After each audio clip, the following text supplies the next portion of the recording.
ہمارا ایک سوال ہے یہ کہ جو ہماری مائیں بہنیں صرف افطاری تیار کرتی ہے، سحری تیار کرتی ہے، کیا اللہ کی طرف سے ان کو اس کا اجر ملے گا؟ جبکہ مرد لوگ تو بیٹھے ہوتے ہیں انتظار میں کھانے کے، جی سارا کام تو یہی کرتی ہے۔ دوسرا سوال میرا یہ ہے کہ آج کل کے جو نوجوان ہیں وہ سویٹ شرٹس پہنتے ہیں، پینٹ اور سویٹ شرٹ، جب وہ مسجد میں جاتے ہیں سجدہ جب کرتے ہیں نماز میں تو وہ سویٹ شرٹ جو ہے وہ اوپر چڑھتی ہے، جسم کا کچھ حصہ ظاہر ہوتا ہے، صحیح جی، تو کیا اس وجہ سے ان کا وضو رہتا ہے؟ باقی ان کی نماز پہ کوئی اثر تو نہیں پڑتا؟ جی اور ایک سوال ہے آخر میں، جی ہمارے دارالعلوم جہاں پہ جو ہے کشمیر، بالخصوص کشمیر کی بات کرتا ہوں میں، جو ہماری مساجد ہیں، کیا ان پہ یہ ریسپانسبلٹی ہے کہ جو لوگ ہماری سوسائٹی میں ڈرگ ایڈکٹ ہیں، جو جوان ہیں، بچے ہمارے ڈرگ ایڈکٹ ہو چکے ہیں، مبتلا ہوئے ہیں اس لت میں، کیا ان پہ یہ ریسپانسبلٹی نہیں ہے وہ ان کے لیے ایک ڈرگ ایڈکشن سینٹر بنائے جہاں پر وہ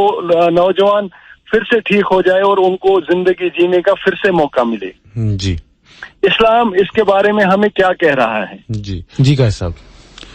دیکھیے جہاں تک ان کے پہلے سوال کا تعلق ہے، بہت اچھی چیز انہوں نے پوچھی اور بہت اچھی ان کا تجزیہ بھی ہے، اور فکر مند نوجوان بھی ہمیں محسوس ہو رہے ہیں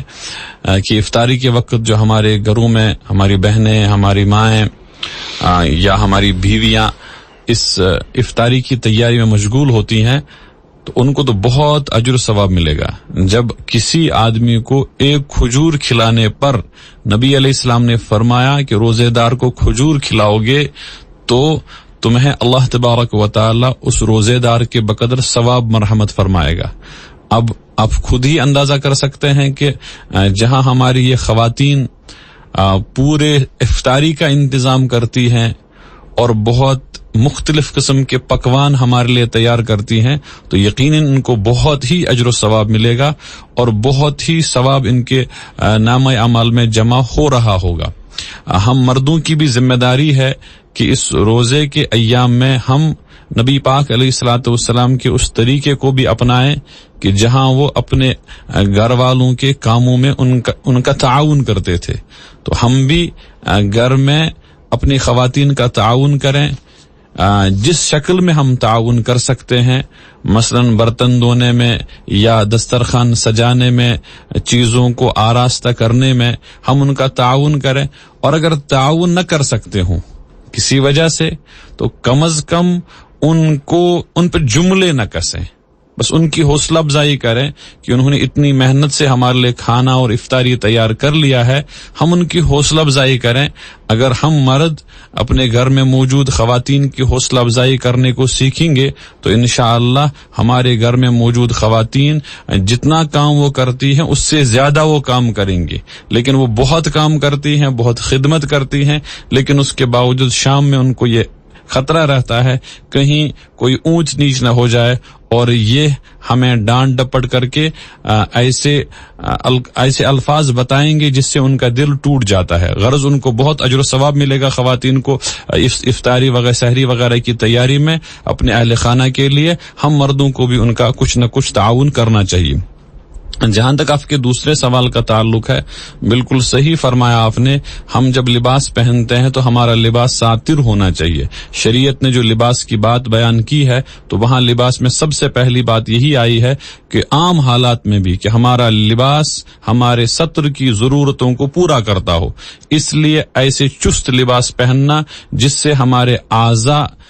کی نشو و نما ظاہر ہو جائے، ہمارے اعضاء کی بناوٹ ظاہر ہو جائے، اور ہمارے جو بھی اعضاء جس جگہ اللہ نے فٹ کر رکھے ہیں ان کی حیت ظاہر ہو جائے، ایسے لباس کو شریعت اجازت نہیں دیتی ہے۔ اور جہاں تک نماز کا تعلق ہے، نماز میں لباس کی اہمیت اور بڑھ جاتی ہے، اس لیے کہ نماز میں ہمیں کپڑا پہننے کا حکم دیا گیا ہے۔ اگر ہم مردوں کی بات کریں تو کم از کم مردوں کے لیے ضروری ہے ناف، جس کو ہم اپنی زبان میں تچونن تونس، یہ اس کے آگے پیچھے یعنی گول دائرہ جہاں عموماً بیلٹ یا ہم اپنے شلوار کا ناڑا باندھتے ہیں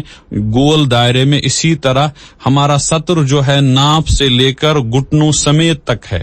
تو یہ آگے پیچھے جتنی یہ باڈی آ جائے گی تو اس کو نماز میں چھپانا فرض ہے. اگر اس حصے میں کوئی چیز کپڑے سے باہر نکل گئی تو نماز اسی وقت ٹوٹ جائے گی. وضو تو نہیں ٹوٹے گا لیکن نماز اسی وقت ٹوٹ جائے گی اگر ناپ سے لے کر گھٹنے تک آگے سے یا پیچھے سے آپ کا بدن ظاہر ہوتا ہے. تو آپ نے جو نماز کی نیت باندھی ہے، چاہے 2 رکعتیں پڑھی ہیں 1 رکعت پڑھی ہے، تو آپ کی نماز اسی وقت ٹوٹ جائے گی اور وضو تو آپ کا برقرار رہے گا لیکن نماز آپ کی ٹوٹ جائے گی. اس لیے اپنے لباس پر بہت زیادہ دھیان دینا چاہیے.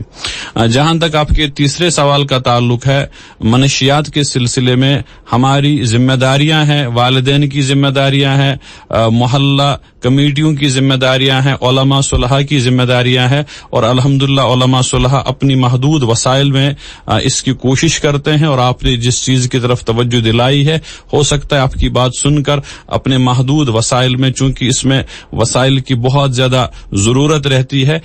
کوشش کرتے ہیں اور کوشش کرتے آ رہے ہیں. اہل مدارس الحمدللہ اس پر اپنے دائرے میں رہ کر کچھ نہ کچھ کوشش کرتے ہیں، اور آئندہ امید ہے اس سلسلے میں اور بھی کوششیں جاری رکھی جائیں گی.